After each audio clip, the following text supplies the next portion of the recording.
aujourd'hui, on va travailler la perméabilité de son cheval entre les obstacles. C'est un exercice qui est très important pour les variations d'équilibre et surtout pour l'écoute. Et on va travailler ça dans un premier temps sur une ligne droite pour bien vérifier que le cheval reste sur le même pied, change de pied quand on lui demande éventuellement.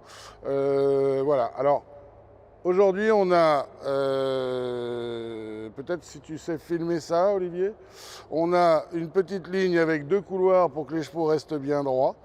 3 barres par terre, espacées à 13 mètres parce que cette semaine, il y a des stages qui utilisent l'autre petite partie. Donc non, moi, j'aime bien le faire normalement sur 17 et 13 mètres, ou 21 mètres et 17 mètres, etc. Mais 13 et 13, ça va aller. Très important, c'est un exercice qui concentre les chevaux, qui nous concentre.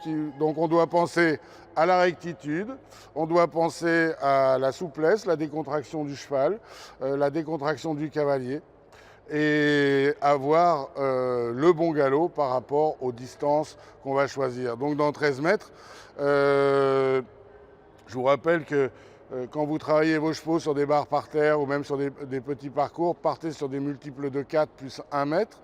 Donc 3 x 4, 12, plus 1 mètre, ça fait 13 mètres. Donc on a 4 foulées, 5 foulées possibles, 6 foulées aussi si on veut. Voilà, et on va varier entre tout ça pour que le cheval devienne de plus en plus perméable à nos demandes et interventions sur l'équilibre et non pas sur la bouche. Je tiens à rappeler une chose très importante, qui est que nos mains sont vraiment la continuité de notre corps et que nos actions doivent démarrer par l'intention évidemment, mais qu'ensuite c'est le corps qui va donner l'indication aux mains et non pas les mains qui vont agir en première intention avant le corps. Ça c'est très très important parce que j'entends trop souvent des gens qui me disent « mon cheval ne respecte pas mes mains ». C'est bien normal qu'ils ne respectent pas vos mains parce que les mains, elles travaillent en force. Alors que si vous travaillez avec des indications du haut du corps pour intervenir sur l'équilibre, là, vos chevaux vont être obligés de respecter votre barrière de la main. Pensez bien à cette image de barrière de la main. La barrière de la main, elle ne tire pas, elle empêche simplement de passer de l'autre côté. Si vous en avez envie, si vous voulez aller vers l'avant, vous allez vers l'avant, vos mains suivent votre haut du corps. Si vous voulez aller vers l'arrière, vous allez vers l'arrière et vos mains suivent votre haut du corps. Donc le coude ne se déplie pas à ce moment-là, tout simplement. Donc pensez bien à ça, on voit trop de gens qui font ça. Et là, ils disent « mon cheval ne respecte pas à la main ». Alors, c'est normal parce qu'au moment où vous faites ça, vous tirez sur ses commissures. Et à ce moment-là, vous lui faites mal, donc le cheval, par instinct, va avoir envie justement d'échapper à cette douleur que vous lui procurez. Nous, ce qu'on cherche, c'est de lui donner des indications sur son équilibre. Relève un petit peu ta tête 2 petites secondes. Et sur son équilibre, je vous rappelle, pour aller vers l'avant, on avance ses épaules. Pour aller vers l'arrière, on recule ses épaules.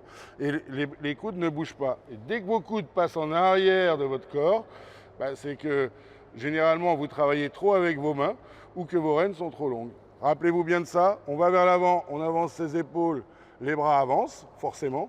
On va vers l'arrière, on recule ses épaules.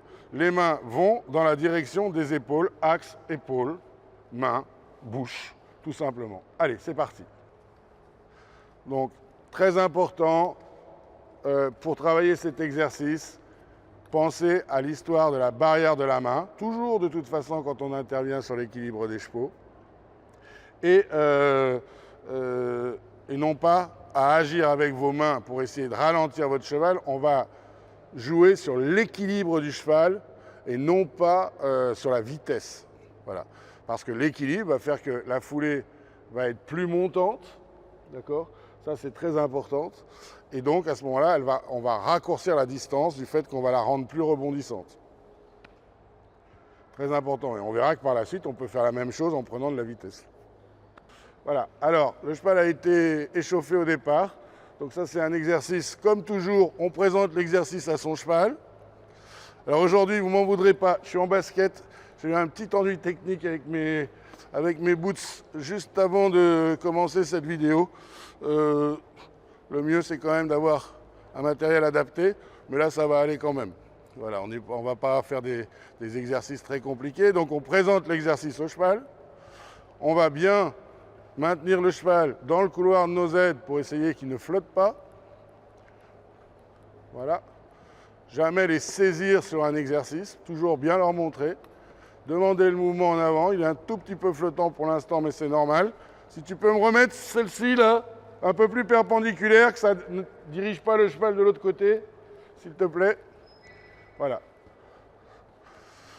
Et une fois qu'il a bien fait ça, eh bien on va commencer le travail normal.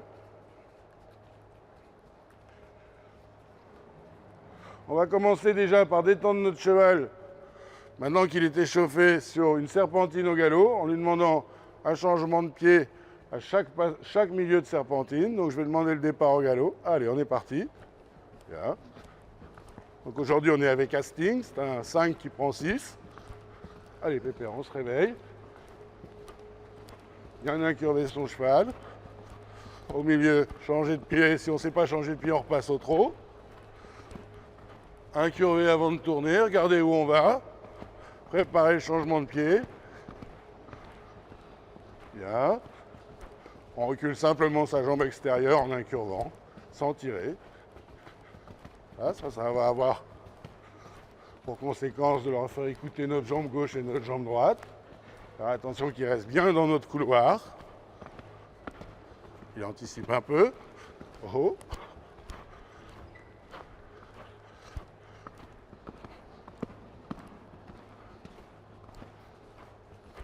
Encore un tout petit peu frais. Je vais le laisser se redéplier un peu. En se faisant aller vers dans le mouvement en avant. Là, on va se redresser un peu. Bien. Beaucoup mieux. Vous avez vu? Rien que le fait de l'avoir remis un peu dans le mouvement en avant, c'est plus facile pour lui. Voilà. Ça, il passe un petit peu moins bien. Donc on lui redonne un peu de galop. Allez. Je vais vers l'avant, tout simplement.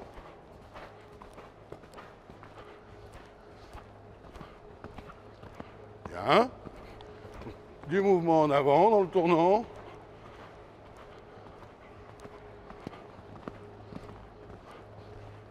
Bien. Voilà. Transition au trot. Oh là. Faire bien attention que le cheval continue à bien avancer. Et hop. Top. Laisse s'étirer. Et on va pouvoir démarrer l'exercice.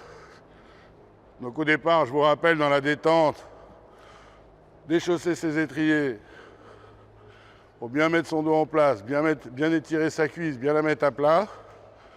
Ensuite, se mettre debout en tendant ses jambes pour que le cheval ait bien le temps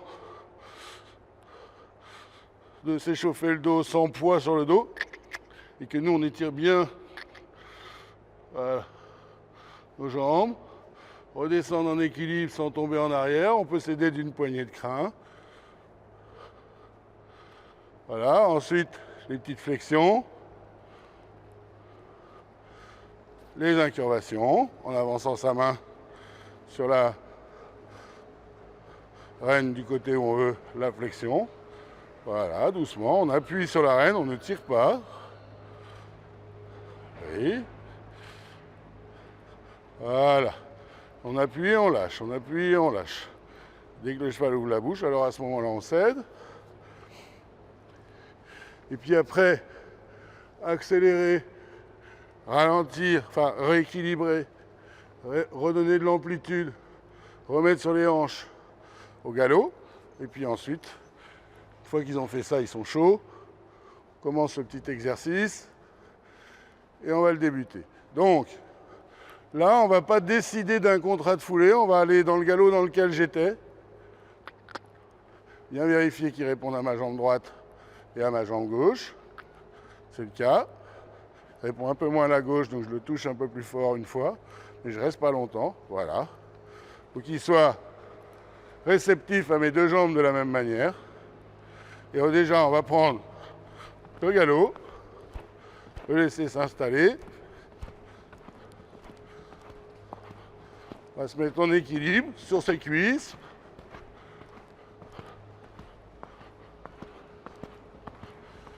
Et on va penser déjà à l'exercice. Bien garder son cheval incurvé. Soutenir sa main intérieure. Déjà regarder où on va. Fermer sa jambe extérieure. Voilà. 2, 3, 4, 5. 1, 2, 3, 4. Et on reste sur le même pied. Incurvé avant de tourner. Fermer sa jambe intérieure à la sangle pour que le cheval ne tombe pas. Et mettre de l'impulsion avec sa jambe extérieure. Vous voyez, ma main intérieure est soutenue dans l'axe épaule-main-bouche. Je regarde où je vais. 1, 2, 3, 4. 1, 2, 3, 4. Bien. Il a dû un tout petit peu freiner à la fin. Ça, c'est super.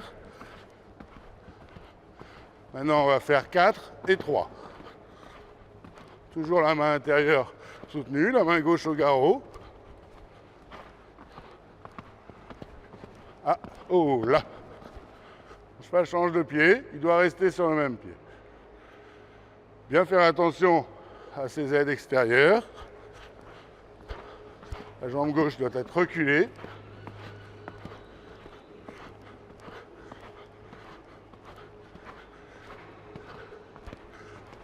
Un, 2, 3, 4. Non, oh, il ne doit pas changer de pied. On recule. Et on recommence.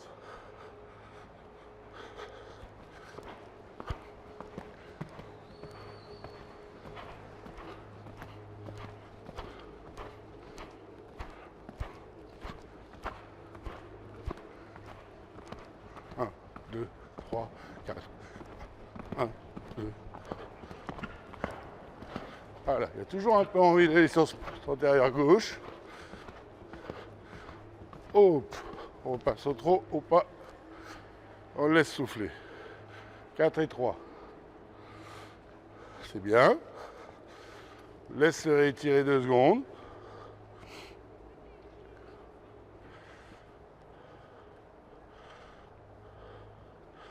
Et ce qu'il faut bien voir, c'est que dans cette partie-là, dans la deuxième partie, quand on demande 3 foulées, il ne faut pas le demander avec ses jambes, il faut le demander avec son intention et ses épaules vers l'avant. Sans aller plus vite que le cheval, l'accompagner à chaque foulée. Alors, en cliquant sur les liens ci-dessous, vous devenez membre de Coach en Direct. Beaucoup d'avantages pour vous, avec nos partenaires et avec nous également. Alors, avec Sabino Saddle, vous allez pouvoir recevoir le catalogue. Vous cliquez sur son lien. Vous pouvez aussi devenir distributeur chez lui. Pareil, vous recevrez en priorité. Et en ce qui me concerne, nous, on vous offre un conseil personnalisé si vous le souhaitez. Je vous offre la première analyse. Et il vous suffit pour ça d'envoyer votre vidéo quand vous aurez cliqué sur le lien et je reviens vers vous. À très bientôt. Merci encore.